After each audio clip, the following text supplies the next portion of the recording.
बिस्मिल्लाहिर्रहमानिर्रहीम। अस्सलाम वालेकुम। यूट्यूब चैनल पर तारिक मतीन आपको खुशामदीद कहता है। सबसे पहले आपसे वही दरख्वास्त कि अगर आप चाहें तो चैनल को सब्सक्राइब करें ताकि वो चीज़ें जो मैं चाहता हूँ आप तक पहुँचें वो आप तक पहुँच सकें।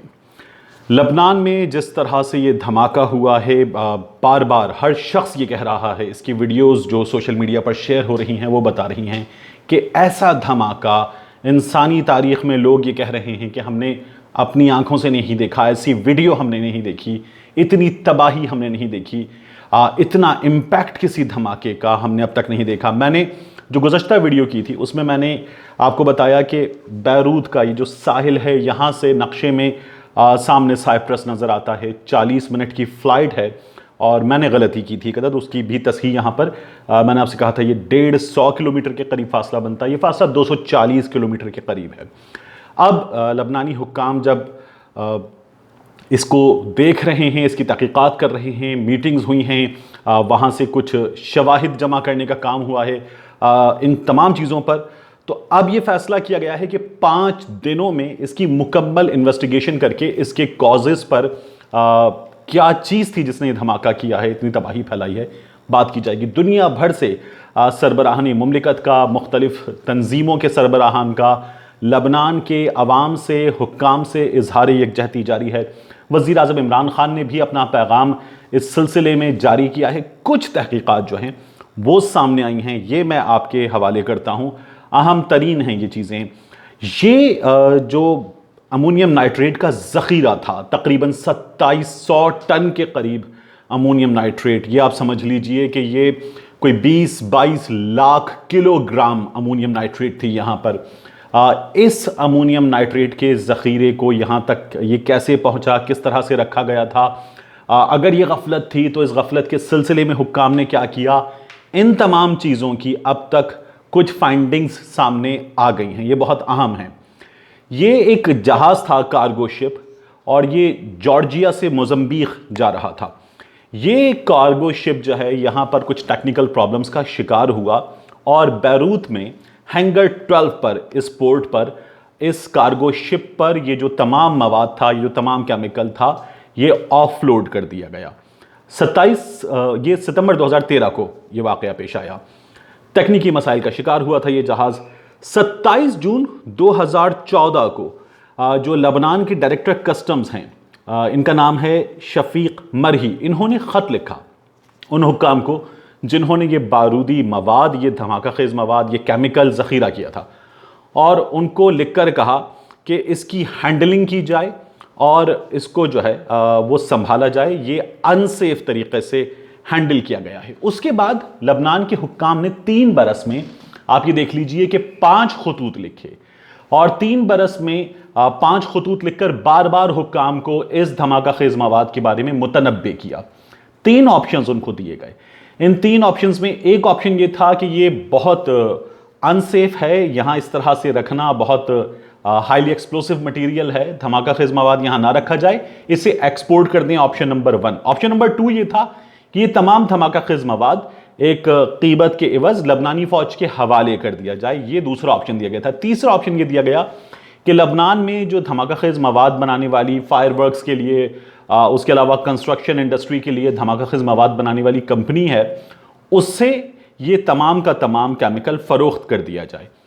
इन 5 खतूत का 3 बरसों में लिखे गए ये तमाम ऑप्शंस दिए गए, कोई जवाब इस गोदाम के हैंडलर्स की जानिब से नहीं आया।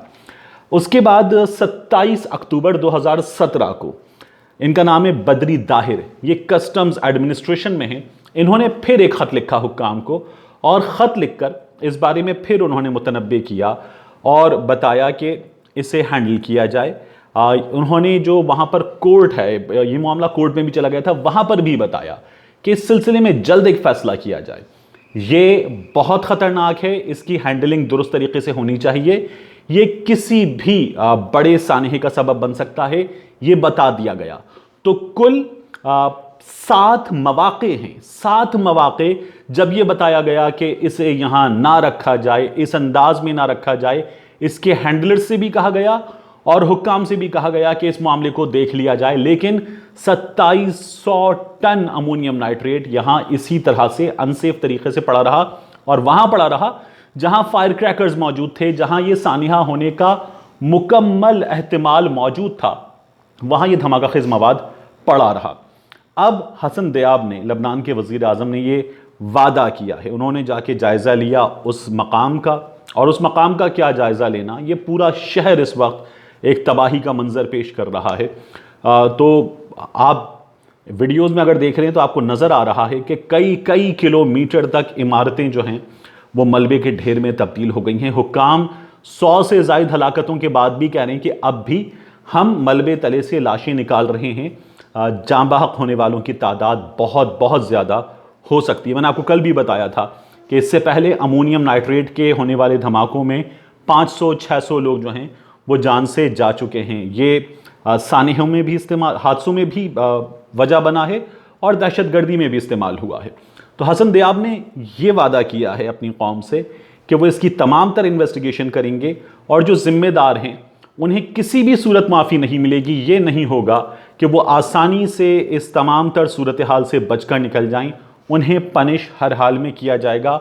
उनके इस एक्ट के लिए अब इसमें दहशतगर्दी हुई है, ये हादसा है, ये गफलत का नतीजा है, गफलत का नतीजा है, तो भी जिम्मेदारों को उनके अंजाम तक पहुंचाया जाएगा।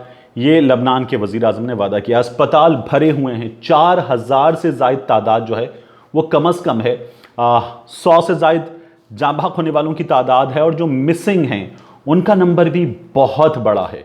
आप ये देखिए कि ये धमाका जो है वो दूसरे मुल्क तक सुना गया है, ये धमाका दीगर शहरों तक सुना गया है। इतना बड़ा धमाका रिपोर्ट अभी रीसेंट हिस्ट्री में नहीं हुआ है। तो अब इसके बाद सिचुएशन ये हुई है कि दुनिया भर से ये वादा किया गया, लबनान से ये ऑफ़र की गई कि हम आपके लिए जो है वो मेडिकल सप्लाइज़ भी, फूड सप्लाइज़ भी पहुंचाना चाहते हैं। इस बात की ऑफ़र कर दी गई है टर्की से, ईरान से, दीगर ममालिक से, वहाँ इस वक्त इमदाद पहुँचना भी शुरू हो चुकी है।